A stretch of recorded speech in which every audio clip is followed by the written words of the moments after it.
What is up guys, Tanit this side. So in this video, I'm going to show you how to share Google Drive link without access. So let's get started. So first you need to head over to Google Drive by just typing drive.google.com in your browser search bar. And after that, when you have arrived to the Google Drive, you just need to choose the file, image or form, whatever you want to share. After that, you just need to click on these three dots here on the right side. And after that, you will see the option of share. Hover to the share option and then click on share. And then a pop-up window will appear wherein there are two types of general access, which is the first one is the editor view. So if the responder, you need the responder to edit, you can click on anyone with the link. So the other person can edit this form, but I don't want them to edit. I'll just keep it on restricted.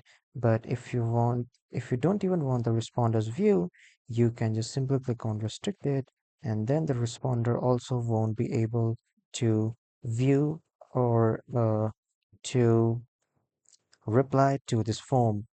And similar is the kind in the file.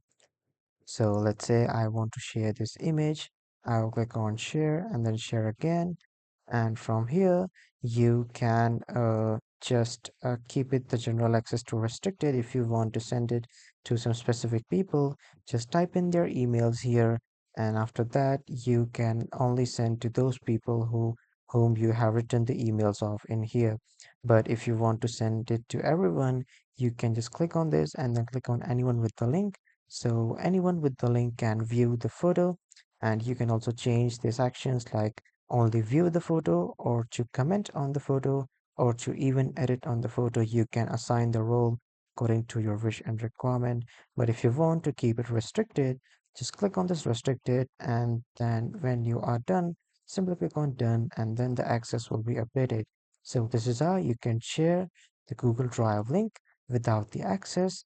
And when you have clicked on restricted, after that, you just need to click on copy link, and then you can send it wherever you'd like. So this is how you can do it. That was all for this video, everyone. Thank you for watching.